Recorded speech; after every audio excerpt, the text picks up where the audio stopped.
ಎಲ್ಲರಿಗೂ ನಮಸ್ಕಾರ. ಇವತ್ತು ನಾವು ಮಾತಾಡಕ್ ಹೊರಟಿರೋದು ಹಿಂದೂ ಧರ್ಮದ ಒಂದು ಬಹಳ ವಿಶೇಷವಾದ ಹಬ್ಬದ ಬಗ್ಗೆ. ಅದೇ ಮಹಾಶಿವರಾತ್ರಿ. ಇದೊಂದು ಬರೀ ಹಬ್ಬ ಅಷ್ಟೇ ಅಲ್ಲ, ಇದು ನಮ್ಮನ್ನ ನಾವೇ ಅರ್ಥ ಮಾಡ್ಕೊಳ್ಳಕ್ಕೆ ಒಂದು ಅವಕಾಶ, ಒಂದು ಆಧ್ಯಾತ್ಮಿಕ ಪಯಣ. ಹಾಗಿದ್ರೆ ಬನ್ನಿ ಈ ಪಯಣವನ್ನ ಶುರು ಮಾಡೋಣ. ನೋಡಿ, ಈ ಒಂದು ವಾಕ್ಯದಲ್ಲೇ ಇಡೀ ಹಬ್ಬದ ಸಾರಾಂಶ ಅಡಗಿದೆ. ಇದರ ಅರ್ಥ ಕೇವಲ ಹೊರಗಿನ ಕತ್ತಲಲ್ಲ, ನಮ್ಮ ಮನಸ್ಸಿನೊಳಗಿರೋ ಅಜ್ಞಾನ, ಅಹಂಕಾರ, ನೆಗೆಟಿವಿಟಿ ಈ ಎಲ್ಲ ಕತ್ತಲೆಯಿಂದ ಹೊರಬಂದು ಜ್ಞಾನ ಅನ್ನೋ ಬೆಳಕಿನ ಕಡೆಗೆ ಹೋಗೋದು. ಬಹುಶಃ ಇದೇ ಶಿವರಾತ್ರಿಯ ನಿಜವಾದ ಸಂದೇಶ ಅಲ್ವಾ? ಸರಿ, ಈ ಹಬ್ಬದ ಆಧ್ಯಾತ್ಮಿಕ ಮಹತ್ವತ್ತು ಗೊತ್ತಾಯ್ತು. ಹಾಗಾದ್ರೆ 2026ರಲ್ಲಿ ಇದನ್ನ ಯಾವಾಗ ಆಚರಿಸಬೇಕು? ಆ ಶುಭ ಮುಹೂರ್ತ ಯಾವುದು? ಅದನ್ನ ತಿಳ್ಕೊಳ್ಳೋಣ ಬನ್ನಿ. ನೋಡಿ, ನಮ್ಮ ಹಿಂದೂ ಹಬ್ಬಗಳೆಲ್ಲ ಚಂದ್ರಮಾನ ಪಂಚಾಂಗದ ಪ್ರಕಾರ ನಡೆಯೋದು, ಅಂದ್ರೆ ಚಂದ್ರನ ಚಲನೆಯನ್ನ ಆಧರಿಸಿ. ಅದರ ಪ್ರಕಾರ 2026ರಲ್ಲಿ ಶಿವರಾತ್ರಿಯ ಮುಖ್ಯವಾದ ಸಮಯ ಶುರುವಾಗುವುದು ಫೆಬ್ರವರಿ 15ರ ಸಂಜೆ ಮತ್ತೆ ಅದು ಮುಗಿಯೋದು ಫೆಬ್ರವರಿ 16ರ ಸಂಜೆ. ಈ ಸಮಯವನ್ನೇ ಚತುರ್ದಶಿ ತಿಥಿ ಅಂತ ಕರೆಯೋದು. ಆದ್ರೆ ಈ ಇಡೀ ರಾತ್ರಿಯಲ್ಲಿ ಒಂದು ಅತ್ಯಂತ ಶಕ್ತಿಶಾಲಿ, ತುಂಬಾನೇ ಮಂಗಳಕರವಾದ ಸಮಯ ಇದೆ. ಅದು ಮಧ್ಯರಾತ್ರಿ. ಅದನ್ನೇ ನಿಶಿತಕಾಲ ಪೂಜೆ ಅಂತ ಕರೆಯೋದು. ಈ ಸಮಯದಲ್ಲಿ ಮಾಡುವ ಪೂಜೆಗೆ, ಧ್ಯಾನಕ್ಕೆ ವಿಶೇಷವಾದ ಫಲ ಸಿಗುತ್ತೆ ಅನ್ನೋದು ಒಂದು ಗಟ್ಟಿಯಾದ ನಂಬಿಕೆ. ಸರಿ, ಹಬ್ಬದ ಸಮಯ ಗೊತ್ತಾಯ್ತು. ಆದ್ರೆ ನಾವು ಯಾಕೆ ಶಿವರಾತ್ರಿಯನ್ನ ಆಚರಿಸ್ಬೇಕು? ಏನಿದ್ರ ಹಿಂದಿನ ಕಥೆ? ಈ ಆಚರಣೆಯ ಅರ್ಥವಾದರೂ ಏನು?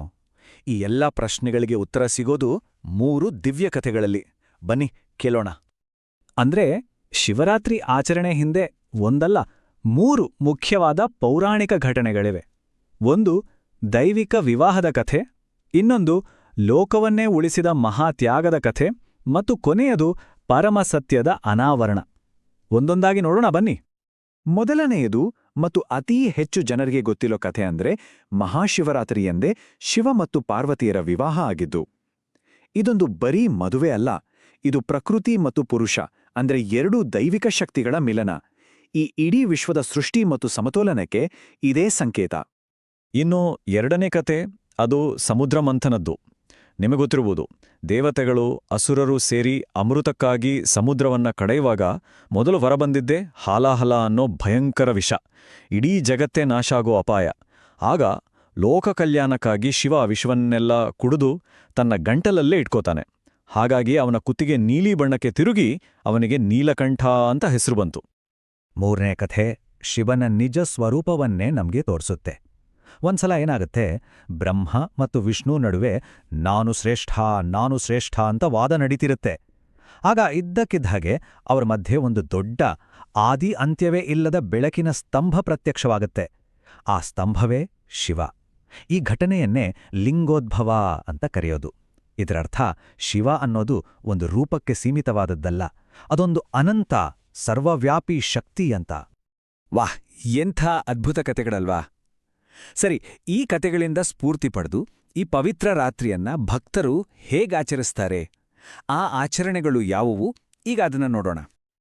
ಸಾಮಾನ್ಯವಾಗಿ ಈ ಆಚರಣೆಯಲ್ಲಿ 4 ಮುಖ್ಯವಾದ ಹಂತಗಳನ್ನು ನೋಡಬಹುದು. ಮೊದಲನೇದು ಉಪವಾಸ. ದಿನವಿಡೀ ಉಪವಾಸ ಇರೋದ್ರಿಂದ ನಮ್ಮ ಗಮನ ಬೇರೆ ಕಡೆ ಹೋಗದೆ ಏಕಾಗ್ರತೆ ಬರುತ್ತೆ. ಎರಡನೇದು ಜಾಗರಣೆ, ಅಂದ್ರೆ ರಾತ್ರಿ ಇಡೀ ಎಚ್ಚರವಾಗಿರೋದು. ಆ ಸಮಯದಲ್ಲಿ ಪೂಜೆ, ಧ್ಯಾನ ಅಂತ ಆಧ್ಯಾತ್ಮಿಕ ಚಿಂತನೆಯಲ್ಲಿ ಮುಳುಗೋದು. ಮೂರನೇದು ರುದ್ರಾಭಿಷೇಕ, ಅಂದ್ರೆ ಶಿವಲಿಂಗಕ್ಕೆ ಹಾಲು, ನೀರು, ಜೇನುತುಪ್ಪ ಈ ರೀತಿ ಬೇರೆ ಬೇರೆ ದ್ರವ್ಯಗಳಿಂದ ಅಭಿಷೇಕ ಮಾಡೋದು. ಇನ್ನು ಕೊನೆಯದಾಗಿ ಶಿವನಿಗೆ ತುಂಬಾನೇ ಇಷ್ಟವಾದ ಬಿಲ್ವಪತ್ರೆಯನ್ನ ಅರ್ಪಿಸೋದು. ಈ ಎಲ್ಲ ಆಚರಣೆಗಳ ಕೇಂದ್ರ ಬಿಂದು ಅಂದ್ರೆ ಅದು ಓಂ ನಮಃ ಶಿವಾಯ ಅನ್ನೋ ಪಂಚಾಕ್ಷರಿ ಮಂತ್ರ. ಇದು ಬಹಳ ಶಕ್ತಿಶಾಲಿ. ರಾತ್ರಿ ಇಡೀ ಈ ಮಂತ್ರದ ಜಪ ನಡೀತಾನೇ ಇರುತ್ತೆ. ಯಾಕಂದ್ರೆ ಈ ಮಂತ್ರದ ಕಂಪನ ನಮ್ಮನ್ನ ನೇರವಾಗಿ ಆ ದೈವಿಕ ಶಕ್ತಿಯ ಜೊತೆ ಸಂಪರ್ಕಿಸುತ್ತೆ ಅನ್ನೋದು ನಂಬಿಕೆ. ಸರಿ, ನಾವು ದಿನಾಂಕ ತಿಳ್ಕೊಂಡ್ವಿ, ಕಥೆಗಳನ್ನ ಕೇಳಿದ್ವಿ, ಆಚರಣೆಗಳ ಬಗ್ಗೆನೂ ಮಾತಾಡಿದ್ವಿ. ಆದರೆ ಈ ಎಲ್ಲದರ ಹಿಂದಿರೋ ಅಸಲಿ ಸಂದೇಶವಾದ್ರೂ ಏನು? ಇದೆಲ್ಲವೂ ನಮ್ಮನ್ನ ಒಂದು ಆಳವಾದ ಸತ್ಯದ ಕಡೆಗೆ ಕರ್ಕೊಂಡೋಗುತ್ತೆ. ಹಾಗಿದ್ರೆ ಕೊನೆಯದಾಗಿ ಹೇಳೋದಾದ್ರೆ, ಮಹಾಶಿವರಾತ್ರಿ ಅನ್ನೋದು ಬರೀ ಒಂದು ಧಾರ್ಮಿಕ ಹಬ್ಬ ಅಲ್ಲ. ಇದು ನಮ್ಮ ಒಳಗಿರುವ ನೆಗೆಟಿವಿಟಿಯನ್ನ, ನಮ್ಮ ಅಜ್ಞಾನವನ್ನ ಗೆದ್ದು ಆತ್ಮಜ್ಞಾನದ ಕಡೆಗೆ, ಪಾಸಿಟಿವಿಟಿಯ ಕಡೆಗೆ ಸಾಗುವ ಒಂದು ಸಂಕೇತ. ಹೋಗೋ ಮುನ್ನ ನಾವೆಲ್ಲರೂ ಯೋಚಿಸಬೇಕಾದ ಒಂದು ಪ್ರಶ್ನೆ. ನಮ್ಮ ಇವತ್ತಿನ ಫಾಸ್ಟ್ ಲೈಫ್ನಲ್ಲಿ ಈ ಕತ್ತಲೆಯಿಂದ ಬೆಳಕಿನೆಡೆಗೆ ಹೋಗೋದು ಅಂದ್ರೆ ನಿಜವಾಗ್ಲೂ ಏನರ್ಥ? ಈ ಪ್ರಶ್ನೆಯೊಂದಿಗೆ ಈ ರಾತ್ರಿಯ ಮಹತ್ವದ ಬಗ್ಗೆ ಸ್ವಲ್ಪ ಯೋಚನೆ ಮಾಡೋಣ.